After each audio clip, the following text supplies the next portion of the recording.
Well,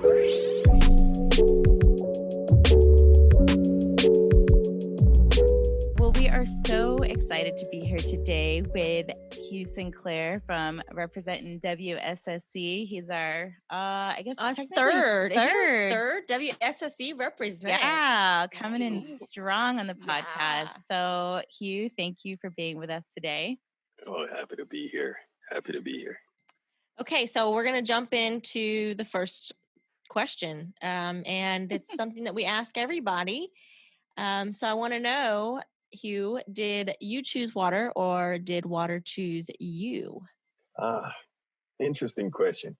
I think it was really more, I chose water, but I really didn't know what I was getting myself into. Tell me about it. So in undergrad, I took an environmental engineering class, and professor came to me at the end of the class and was like, hey, listen, man, they're pretty good on class. And I have this research project I'm working on. And it's pretty cool, pretty interesting stuff. I was like, oh, yeah, sure. Went, checked it out. It's like, yeah, so first thing we're going to do is that we're going to go down to the wastewater treatment plant and collect some sludge samples. I'm like, Ooh. what? I was like, okay. And then, the perfume factory was definitely on point that day. Nice.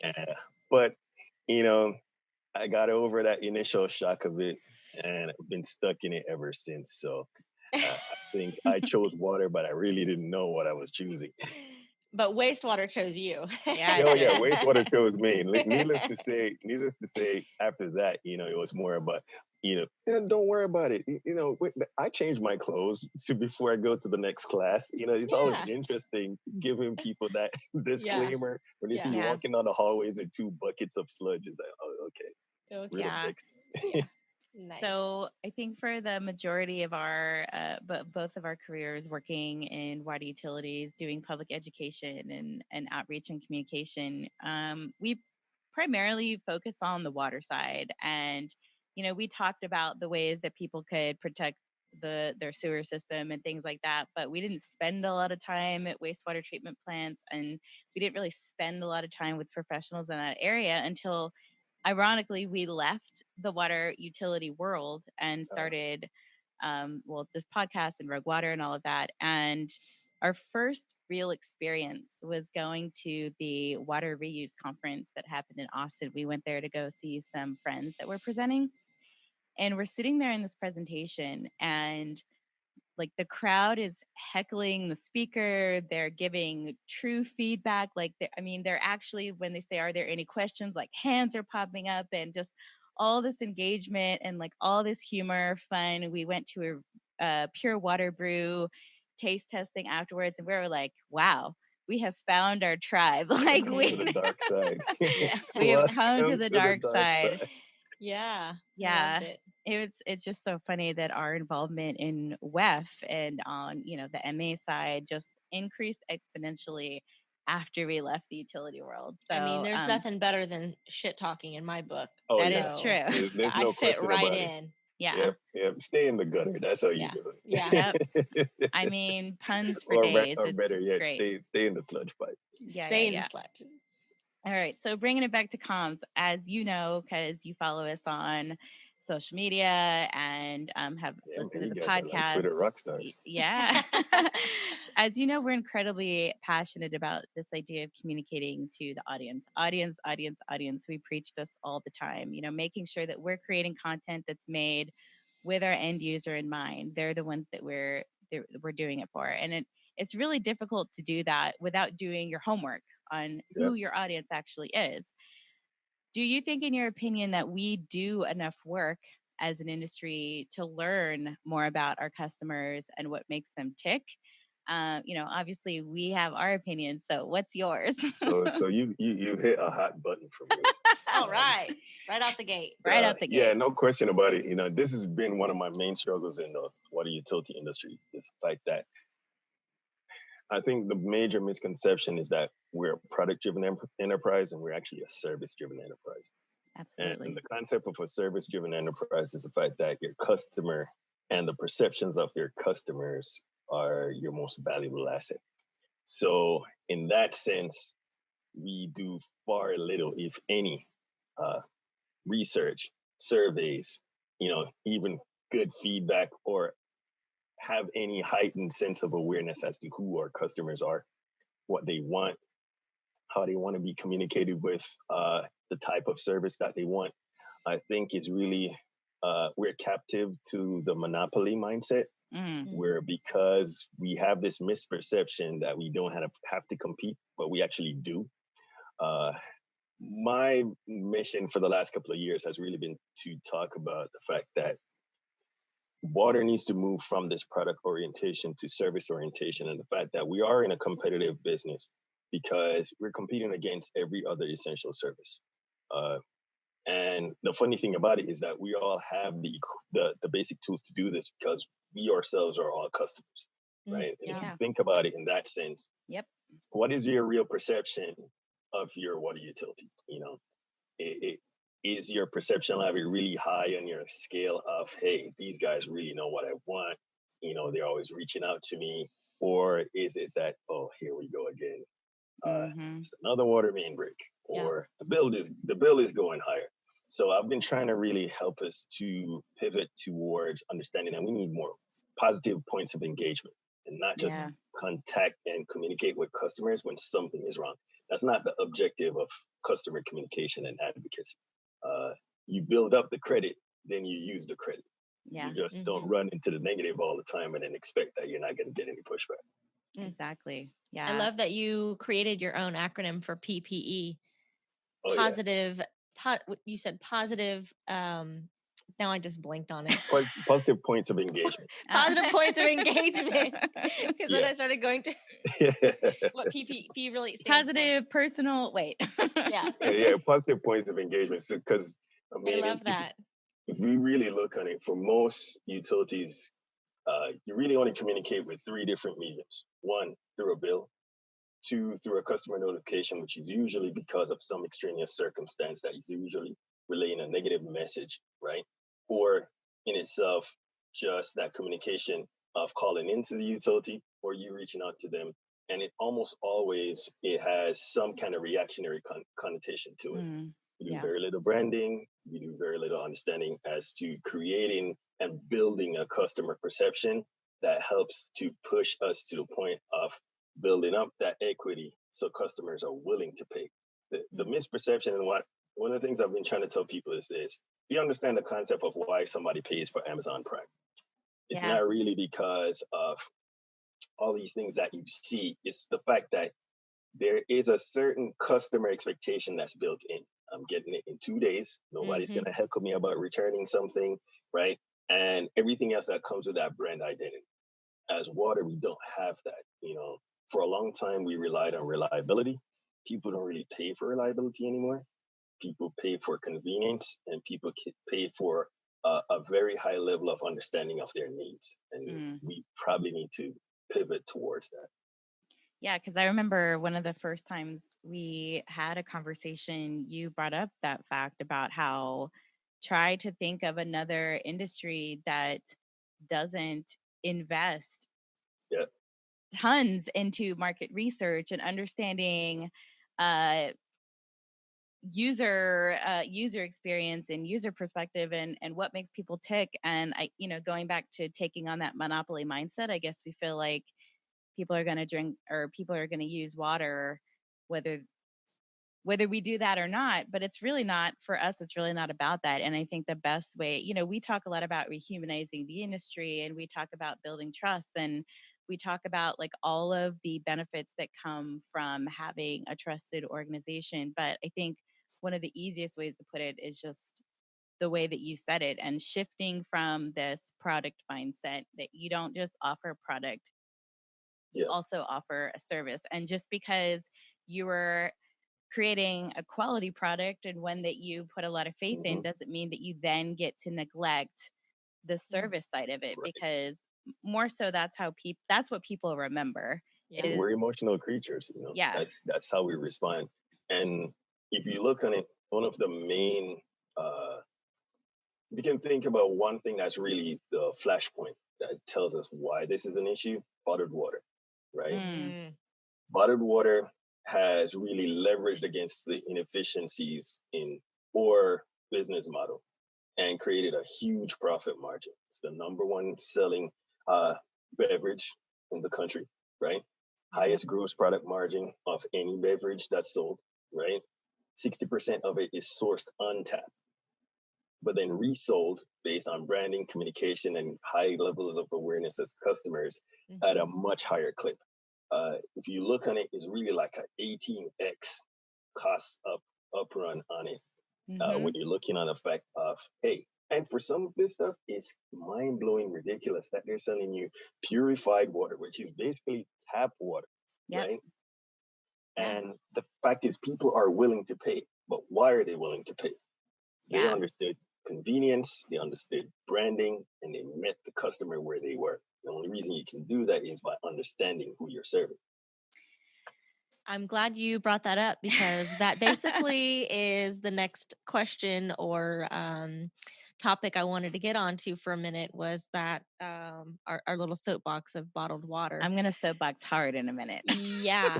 So, our question really, and you started answering it, so we can dive deeper into this, but, what can we learn from the bottled water industry to improve our own communications and marketing strategies?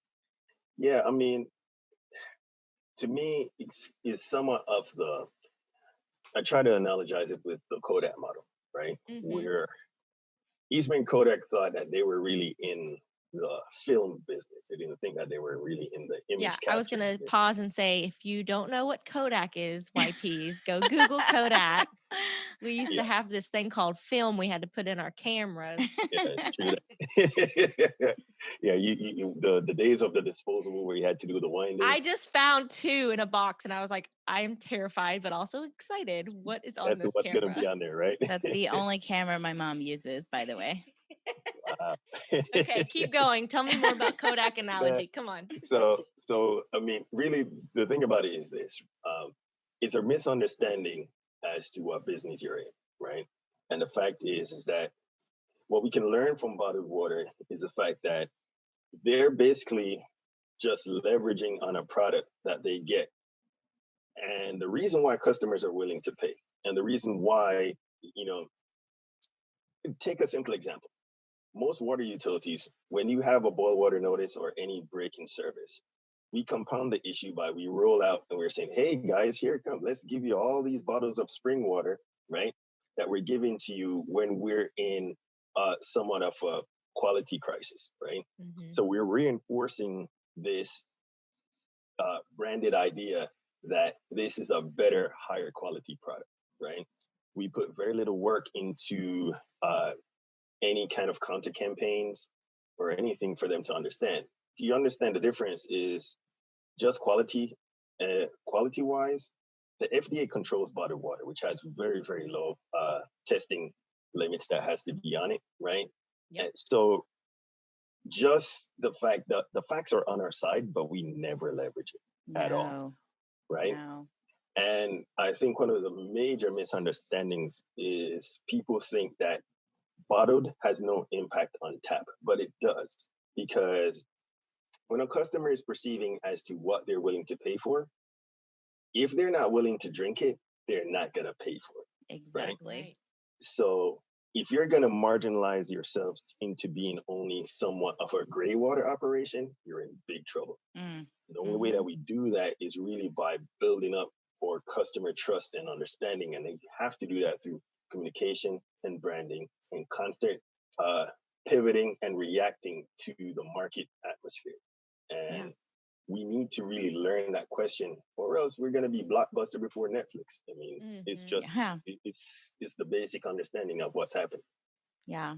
I mean, there's so many I have a question, rogue question. Okay. Like, what if you are one of those utilities and you're like, I get it. I want to get trust, build trust and everything. But I also know that there's PFAS in the water, or I also know that there are these chemicals in the water that I don't have the capacity to get out of the water. So how do I tell people to trust us, but the water's not the best? What are we doing for that? So for me, I think one of the basic things here is this. One, we do very little work in even letting them understand the level of complication it goes through to even get you a tap as it is right now. Yeah. Being a very reliable resource also has a connotation of people undervaluing the work that goes into it. So then you become judged only on the failures of the system, not based on the robustness of the system to stay reliable, right? So I think that's the first floor that you got to achieve. Educating your customers as to what does it take to really get this from source to tap, right? Yeah. And removing that misunderstanding that's there, that's this really dark matter that's out there as to, well, I don't know what happens. I just turn tap on and it comes. And the only time I hear about anything is either, it's Flint or it's something else. It's really talking about the negative connotation. Nobody understands about the fact that, or put it this way, for most people, the fact that they go buy a filter system they put in their house, that is really just a scaled down version of a water filtration plant. Yeah. Right? That in itself gives you the understanding of that there's work that needs to be done. Yeah. So I think we gotta accept that the chances that we have also bottled water has. There's nothing magical about bottled water not having any of these so-called contaminants that we're talking about. Right. Exactly. Yeah. Same water. I mean, we need to like tell our story, and we need to lean into those difficult messages like the one that Ariane's talking about. Because when you think about it, I mean, truth is truth.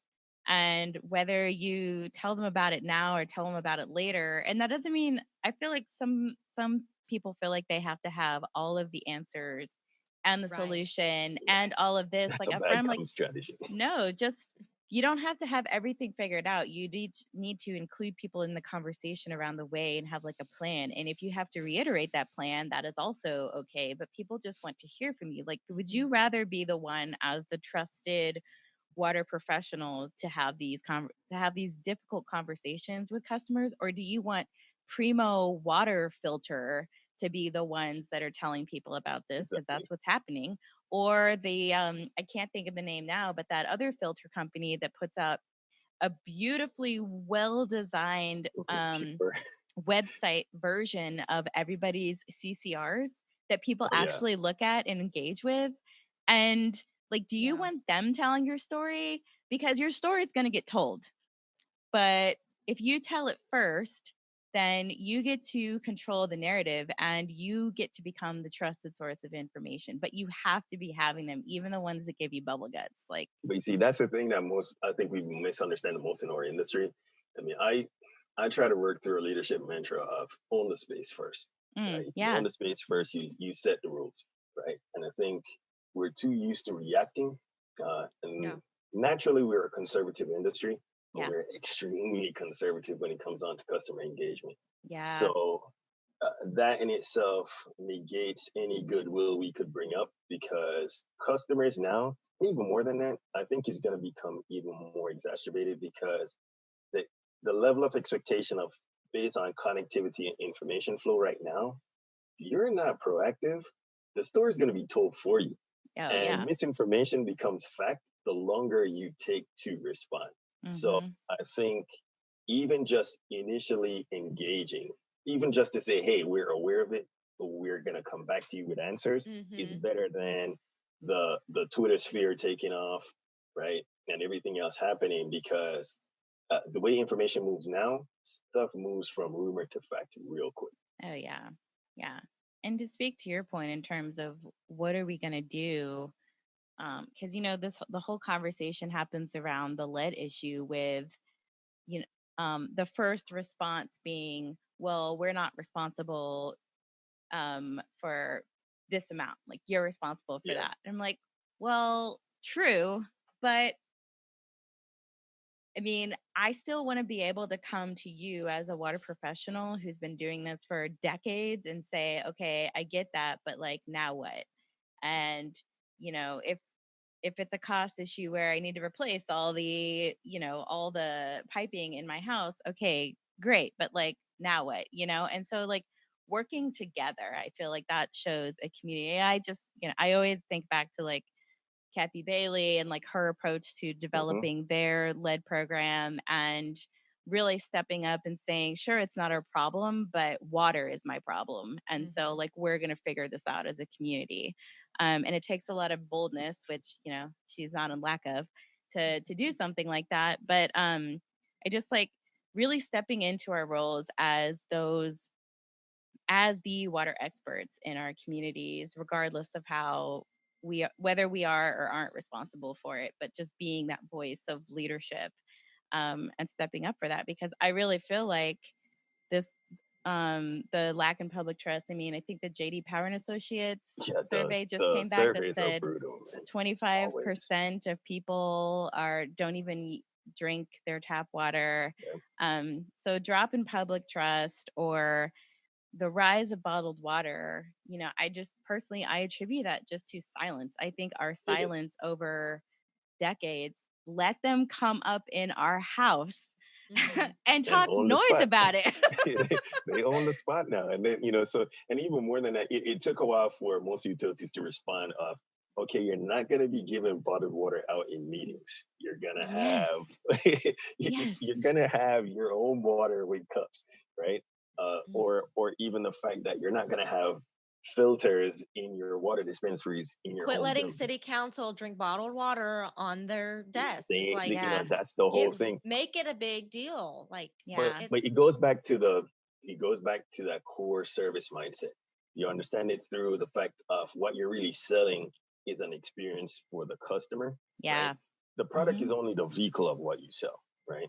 I just don't imagine like anyone rolling up into Nike factory or Nike, any of the Nike, you know, offices with Adidas or Reeboks on their feet. I just have a hard like time, the employees. Yeah, like I just have a hard time people rolling up with like their branded gear, you know, all up in Nike, you know, like they have a Right. shame wall, I'm sure. Of like you Of course it rolled is. up. Right. Come But you know, on, man. it comes back to really just challenging the paradigm. You know, you spoke about Kathy, and I consider her partner in crime to be, you know, our CEO Carla Reed, and Heck you know, yeah. Carla is the one thing I really admire about her the most. She walked in, and her thing was, okay, let's really talk about what really needs to happen. Mm-hmm. And she gave the challenge of, I want us to be our customers' favorite utility. Not just we want to be, better than what we were. I want us to be our customers' favorite utility. Yeah. And she set the benchmark as world-class service. Yeah. Right? Yep. I remember that. She was talking about that. So that in itself sets an expectation that the hardest issue in organizational change is overcoming the force of inertia, right? Especially in industries like ours, where you don't have that external competitive force.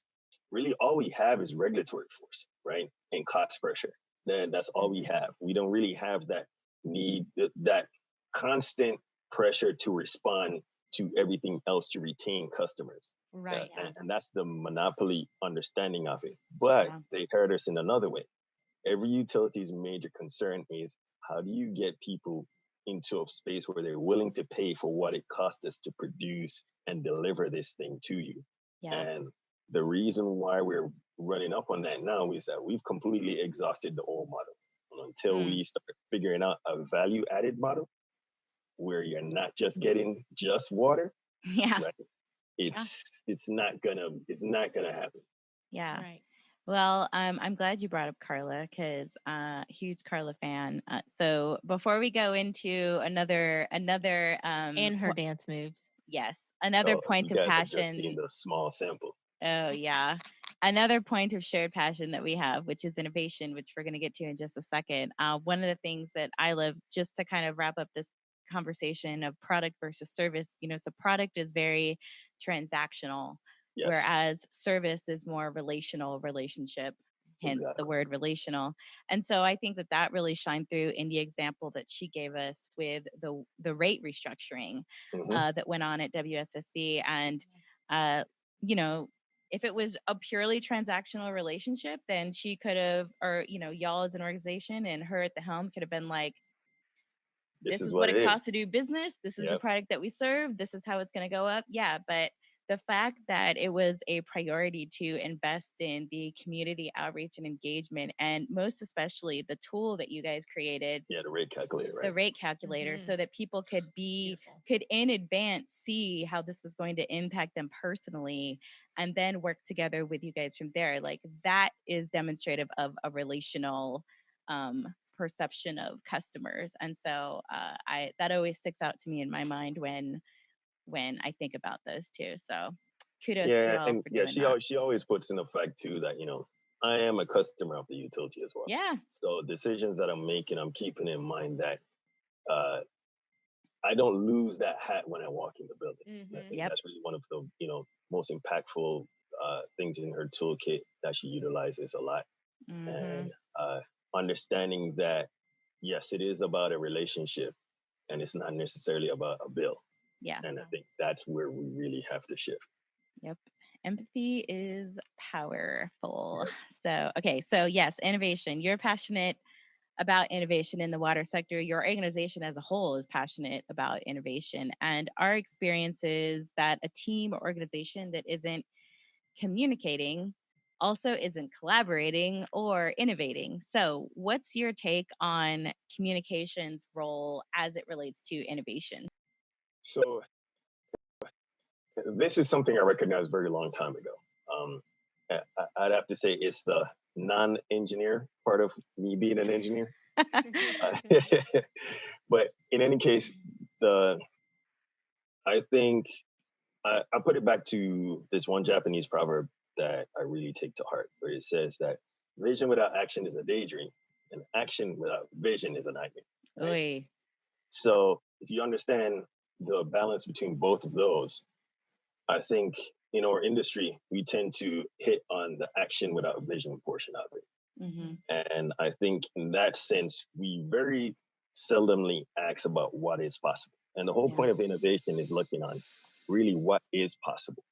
And I think what's so interesting now is the fact that COVID and everything that has thrown us into this space that we ourselves would never have brokered to enter at all has really made a lot of organizations, especially water utilities, realize that you really fit yourself in a box that you never had to.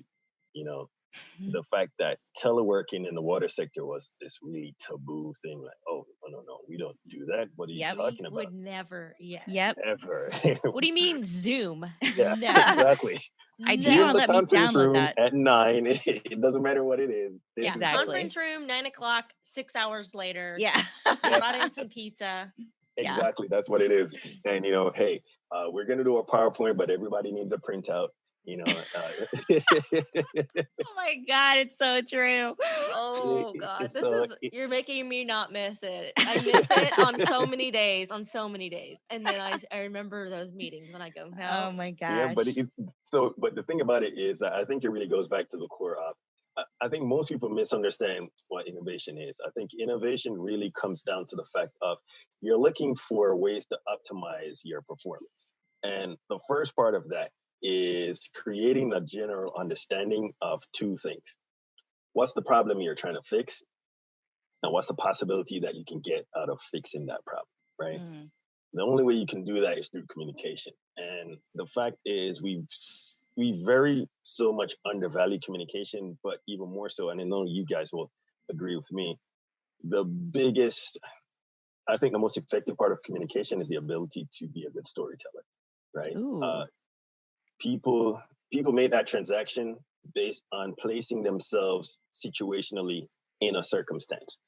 And being able to storytell allows people to place themselves in a vision. A vision by itself is not good enough. A story around a vision activates the players on the team to then figure out their part and to then accept the collective bargain that has to be there to get you from start to finish. Yeah. And I think the understanding that it's not just comms, because most people really, when they talk about communication, they only think about emails, social media, everything else that's with that. Those are just tools. The real work behind it is understanding how do you have that exchange of information, right? and that you have to figure out what's the best way to transmit that information. Yes, structured communication through documents and others, all that other stuff is good, but it always should be a supplement to the storytelling that's there. Those things are just added things in the toolkit, because you got to go back to the primal mind as far as I see it. From you were a kid until now, the main way that you were taught is always through stories. The things that bring back the, the strongest emotional pulls, the highest levels of commitment, are always through the ability to tie yourself back to a storyline that's in it. And I think if we understand that, and you see that in the industry anyway, most major brands are built around a story. And in many cases, it's, either the story of the entrepreneur who started it, or the story of their development in the industry, or the story of the positions they've taken in advocacy and how it actually works, right? And I think that in itself really will completely shift how we understand. We want to always think that we're different, but we operate in the same marketplace. And if we do understand that, then hey, we'll just accept it and actually start finally being on a level playing field.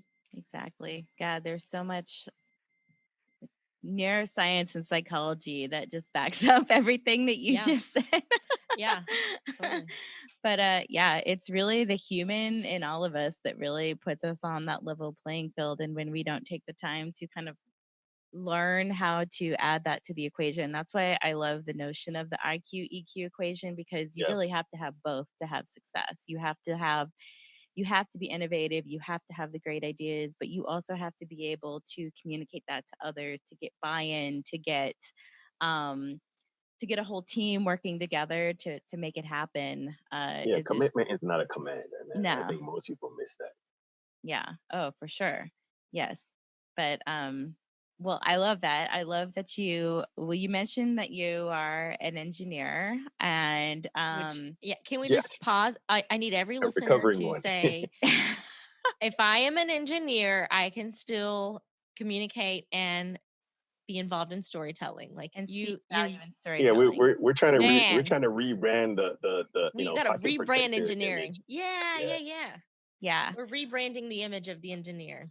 Well, I love that you mentioned that, and I have to pause to give you some mad props and respect, because we have a lot of people reach out to us on LinkedIn or through our website or email that are like, hey, we should do a podcast, or yada yada yada. And we can tell really quickly right off the bat that some of those people have never listened to an episode or looked at the website, or maybe even skimmed the list of people that we've interviewed in the subject matter based on that. So I have to give you mad props, because when you reached out to us, you actually came armed with, you spoke in our language. You talked about storytelling and the power of communication and all this, but we have this questionnaire of sorts that we send to people who reach out to us about being on the show. And there's this little word association game that we have at the end of it. And so one of the words is customer engagement. And for that, you said, we were like, right off the top of your brain, what's the first word you associate with that? And you said undervalued for customer engagement. And for storytelling, you said misunderstood. And I love this because, you are an engineer's engineer. You have a bachelor's in civil engineering, a master's in environmental engineering. Like, you are engineer squared. So tell us more about this, though. Like, why do you believe customer engagement is undervalued, and how storytelling is misunderstood from the engineering perspective? Yeah, from an engineering perspective, I think it comes back to that product versus service mindset. Yeah. Where we'll look, far too many engineers look on the customer as the hostage in the equation, right? Where it's like, hey, look, I'm going to design it, and this is what it's going to be, and my job is just to get the water flowing. But the whole point of it is there is a reason why that exists beyond just the mechanical part of it. Exactly. And I think and that goes back to the whole vision understanding, where, yes, there are different pieces that fit into it. Your role may not be in the fact that you're engaging with customers, but you have to have a mindset that understand why you have customers and what customers want, because it has to inform every part of your organization. And I think that's really one of the things why I think customer engagement is misunderstood. And I think you find it even more when you find a lot of utilities asking what are very obvious questions but struggling with the answers. Like, oh, why are people, why do they want to pay this increase on their water bills? Or, why do we get so much pushback when there's an emergency in the field? And the problem is that, we miss the real takeaways because we're looking on the flares that are going up. And the fact is, if we actually research and understood our customers, then we could see those things before they happen. And instead of reacting to a situational, problem, you'll actually have a strategic outcome that you were working on all the time. And then those situations fit into your strategic plan anyway. So you're staying on message. If you, and that's really where storytelling comes into it. So how is that misunderstood from an engineer's perspective? Because you articulated it so beautifully. So storytelling is misunderstood because I think most people want to believe that if they're in a technical field, they have no interaction with this at all, right? And I think inherently, I think it's almost a disconnect between the vehicle and the driver. If you're looking at it that way, the tool is not effective without the user of the tool, right? Right. And I think that's where the storytelling is the only bridge between the two. And I think it's very important that we understand that any utility, if it exists, has to, first of all, I think we need to do a lot more promotion on the fact that we are the lifeblood of the community. Nothing develops, nothing expands, nothing is maintained without the water system. It's the first thing that goes in place. And I think that's one thing that people probably need to understand even better. If our community is understood that, hey, yeah, you want to expand your city over here, but nothing can happen until you put the utilities in first. Yeah. Right. And if they understood that that is really the foundation of everything, which really goes back to the storytelling so that people have a full scope of understanding, then it would work. But I think storytelling is really more misunderstood from the base point of we think that we have no interaction with it as engineers. We think that, hey, if it's not numbers, if it's not calculations, if it's not in the spec, then hey, what do we have to do with it at all? And even more so, I think it's even more impactful because many engineers transition into leadership positions where you move out of being a line engineer doing a design into more of leading people and understanding that when you're leading people, storytelling is your most valuable tool. Oh my gosh. And I think that in itself comes back to it because I've read quite a few, leadership biographies, and one of the main takeaways from almost all of them is the fact that these leaders always transmit their vision through stories, through a vision, not through spreadsheets. Not through spreadsheets, And I think part of it is that the world was really introduced to this on a more mass scale when Steve Jobs started to do his product presentations, right? Because his approach was so different and was so captivating. He always talked about it, and it's storytelling that he was doing. He spoke about it in terms of the state of the world as it is now, and what they went through to develop this product, and how did this product change your life?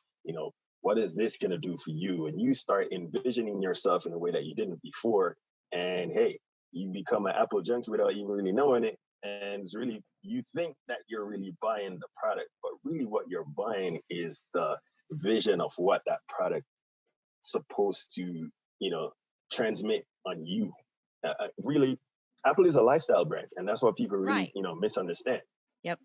Yeah, it's just a phone or just some ear pods, but like it's not just that. It's a lifestyle. It's a culture now. Like it's part of who you are. Yeah. Right. Exactly that.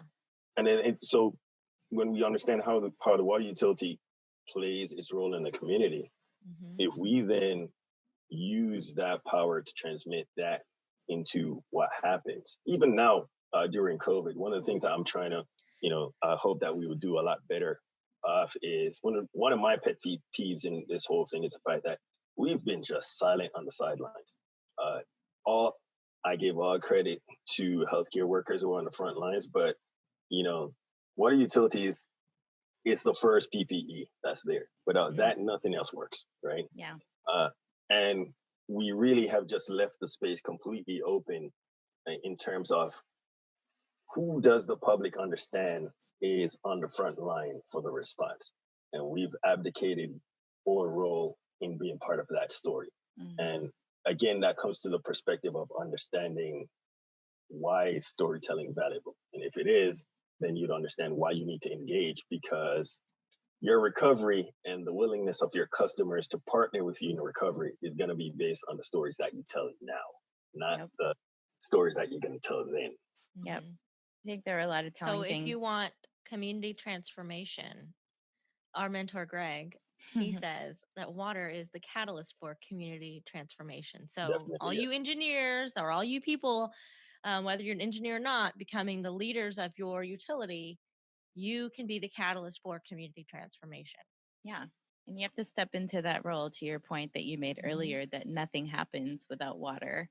And as we're telling our messages, reminding people of that. And that doesn't mean reminding people humbly, like not coming in with like, you wouldn't exist without us. I mean, even though it's true, but like just reminding people, because water is something that people take for granted. And like anything that gets taken for granted, it's kind of in the background. And so reminding people of all the different touch points they have with water every single day, and even like diving deeper into the hidden water footprint, like in the food we eat and the clothes we wear, and watershed protection, all that kind of stuff. I mean, if we're going to be married to water for 20, 40 years, like all of us, are in our careers, we need to take care of our partner. Yep. And that partner's water. And we need to respect it, love it, date it. Yep. Court it, whatever you want to call it, like fancy it up. You gotta take care of it. You can't let it take advantage of it.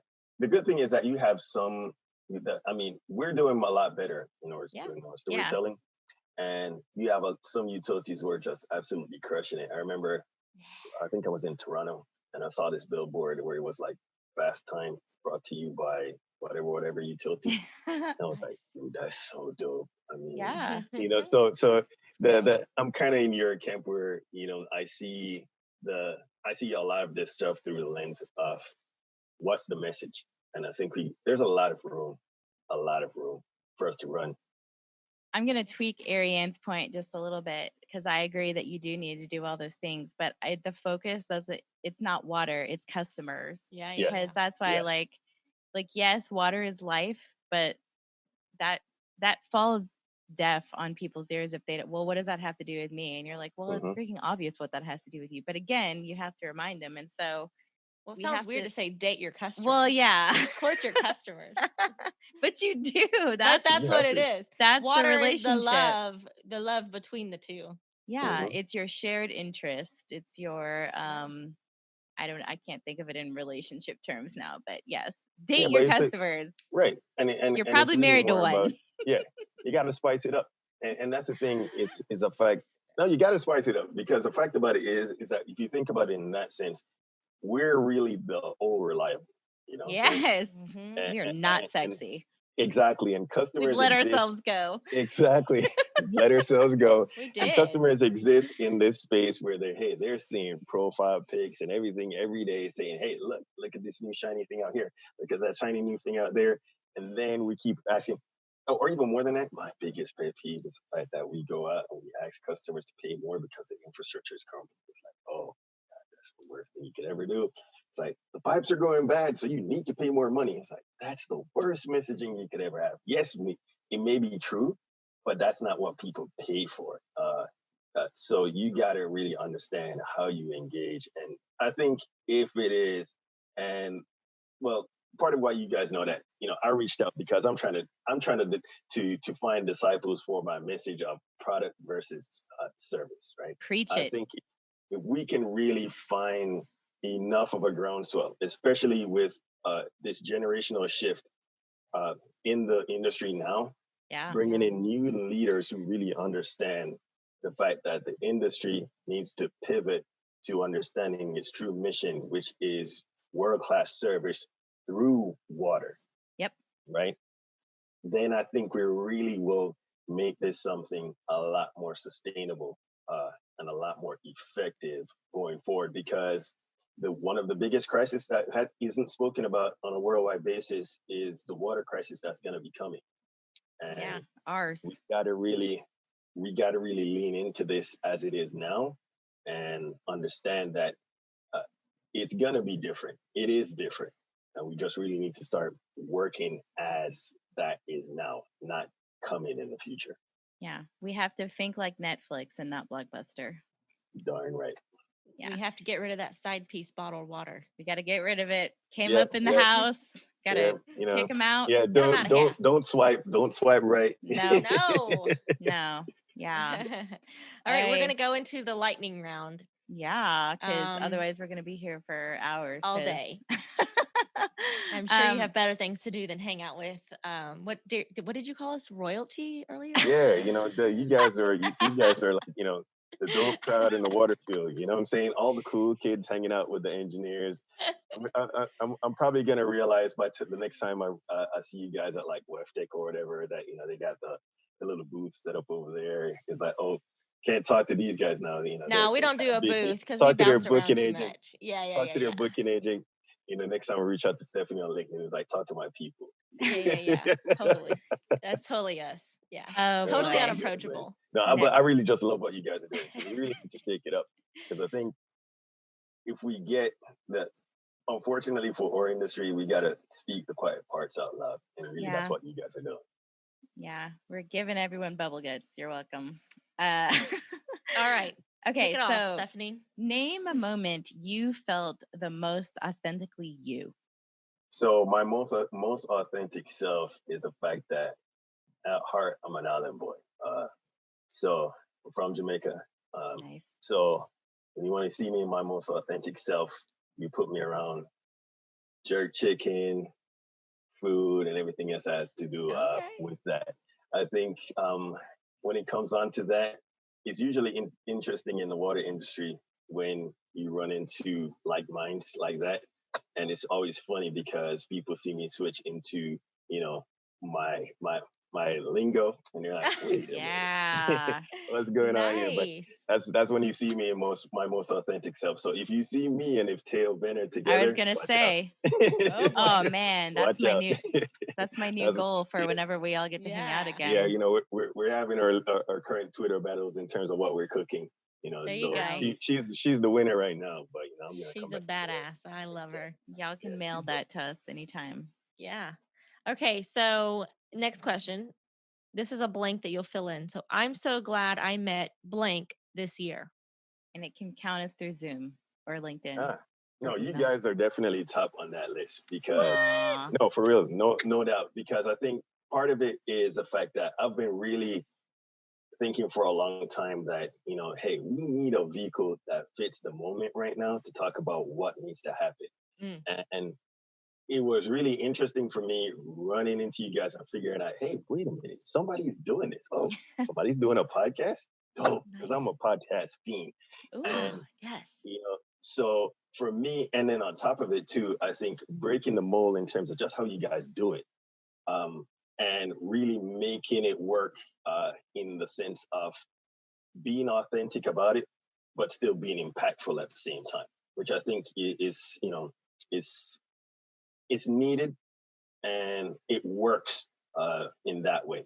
You know, so I think yeah, I put you guys up there. I have a few other people in the list, you know, but I'm creating my crew. All right. Well, we'll take it. Yeah. We'll take that. All right. This is another fill in the blank, and I forgot to preface with this is that we changed up our lightning round a while back, and these are all based on our core values. So if they seem like these are really random and why are they asking, it's because it's all here. So fill in the blank. Core values. Boldness looks like blank. Speaking your truth. Yeah. Yeah. 100. Perfect. Okay. I stay curious by blank. Listening to podcasts, reading books. That's how I stay curious. Perfect. I go to work every day so that my neighbors can. Not ask me why the water bill is so high. Perfect. Nice. What's something you're deeply grateful for? I'm deeply grateful for people being willing to share their experience with me as I try to develop myself. Mentorship is one of the things I value the most. Mm. I think I have to give a lot of credit to a lot of people who I've met over, the last couple of years. Many of them who are very willing to share about their experiences going forward. Calvin Farr was one of my first bosses at WSSC. He now heads up Richmond Water Utility. Carla is definitely more than willing to always share her experience. Oh yeah. Many people, and I think that's one of the best things about the water sector is that we're willing to share, and we're willing to share the experiences. And I think many of those at the helm now understand that there needs to be a next. And I think that's the one thing I appreciate the most. And I think if many more of us coming up as emerging leaders in the industry embrace that and really lean into it, so that they can feel comfortable that they can hand over the baton, I think that would really be awesome. Yeah. Nice. Well, if you've listened to any podcast, you've heard us ask this question, but in our line of work, working for utilities, doing public education and outreach, a lot of times we would hear, like, what difference does it make if I make a change? I'm just one person. Felt like it's going to make a difference. And we obviously wholeheartedly disagree with that statement. So, what's the one call to action you're most passionate about that you believe could ultimately change the world? I think one of the main things for me, I guess I'll split it in two things. And the water side is really, that message of product versus service. In the larger sphere, and I think, we can all relate generationally to this, is accepting that a diversity of backgrounds brings you the best outcome. And I think that is really one thing that I hope the world embraces the best, because I think you find that context is the most powerful tool. Yep. And context is based on experiences. And once we really lean into that, really embrace that, I think not only the world will be a better place, but everything about it will be a lot better. Yep. I agree. We're gonna end with that rockstar statement. So thank you so much for taking time out. I know that I can even though we're working now. we know that scheduling things these days can be a challenge. So we definitely appreciate you taking the time. So thank you.